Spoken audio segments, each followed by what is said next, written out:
ঈদ মোবারক, ঈদ মোবারক, ঈদ মোবারক। আসসালামু আলাইকুম everyone, this is me Rifa. কী অবস্থা সবার? আশা করি সবাই ভালো আছেন। আলহামদুলিল্লাহ আমি অনেক ভালো আছি। ঈদ মানে আনন্দ আর তার সাথে অনেক বেশি কাজ। আর মেয়েদের কাজের পরিমাণটা তো ঈদের সময় একটু বেশিই থাকে। আমি আজকে ভিডিওটা গতকাল থেকে শুরু করব।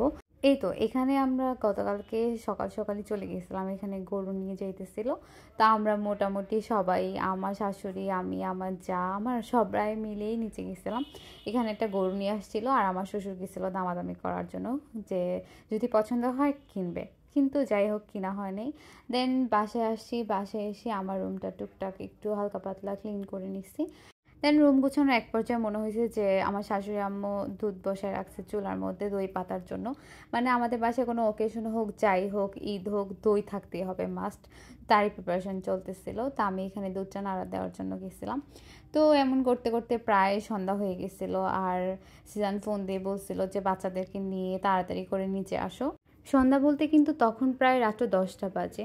আর বাচ্চারা এখন নিয়ে আসবে, তখন নিয়ে আসবে, এরকম করতে করতে অপেক্ষা করতে করতে তারা অনেক ক্লান্ত ছিল। অ্যাট লাস্ট গরু নিয়ে আসছে। আলহামদুলিল্লাহ আলহামদুলিল্লাহ আমাদের গরুটা একদিন আগেই আনা হয়েছিল। আর এখানে শাহজিদি তার পাপাকে বলতেছিল কেন গরুকে মালা পরায় নিয়ে আসলো না। আর সিজান বলতেছিল যে গরুর মালা পাচ্ছিলাম না, এসে ভুলভাল বুঝ দিচ্ছিল। দেন আজকে সকালবেলা ঘুম থেকে উঠিয়ে দেখি অ্যাকুরিয়াম পরিষ্কারের কাজ চলতেছে। আর আমি গেছিলাম যে কালকে রাতে দই পাতা হয়েছিল, ওগুলা ঠিক মতো পড়ছে কিনা বা ফ্রিজে ঠিকঠাক মতো রাখা হয়েছে কিনা। আলহামদুলিল্লাহ দইগুলা ঠিক মতোই পড়ছিল। তারপর ঈদের দিনের জন্য আরও থেকে অনেকগুলো মুরগি পাঠাইছিল, এগুলা ঠিকঠাক কোটাকুটি করে রাখার জন্য। এরপর দেখি আমাদের ডিপ ফ্রিজটাতে একটু সমস্যা হয়েছিল, তারও পরিষ্কারের কাজ চলতেছে। আর এখানে আদা, রসুন, পেঁয়াজ, মানে যাবতীয় যাই লাগবে কালকে, তো তা সবসময় একদিন আগে থেকে করে রাখা হয়। তো তারই প্রিপারেশন চলতেছিল। এখানে আমি শুকনো মরিচগুলোকে রেডি করে দিচ্ছিলাম যাতে এগুলো সুন্দর করে বেটে ঠিক করে দিয়েছে। আর এর ফাঁকি চালের গুঁড়ি করে আনা হয়েছিল।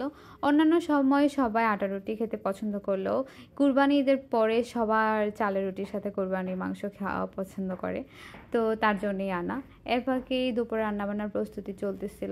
আর এখানে দাদি সকালবেলা আনা মুরগিগুলোকে কেটে সুন্দর করে ধুয়ে টুয়ে ফ্রিজে রেখে দিয়ে গেছিলো। আর এখান থেকে আবার আমার শ্বশুর আসার সময় নারকেল, জাম আর কিছু কাঠবাদাম আর কাজু বাদাম এনেছিল। বাসায় যদিও বাদাম ছিল কিন্তু পর্যাপ্ত পরিমাণে ছিল না, কারণ ঈদের দিন অনেক আইটেম করা হয়, তার জন্যই আনা। আর এখানে শসা, কোক, 7 আপ, আমার মনে হয় সবার বাসায় এরকম হয় যে ঈদের একদিন আগেই সব কিছু এনে রাখা হয়। এর ফাঁকে এই যে আমার ননদিনী কতগুলো বেলুন আর রং টং নিয়ে আসছে, ওরা নাকি নিচে খেলবে।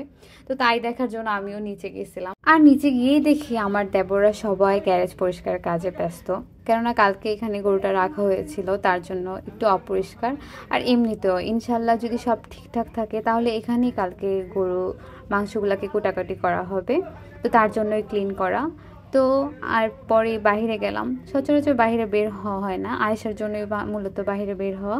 তো বের হয়ে দেখি আমাদের গরুটা এখানে বেঁধে রাখছে, কেউ কিন্তু মাশাল্লাহ বলতে একদমই ভুলবেন না।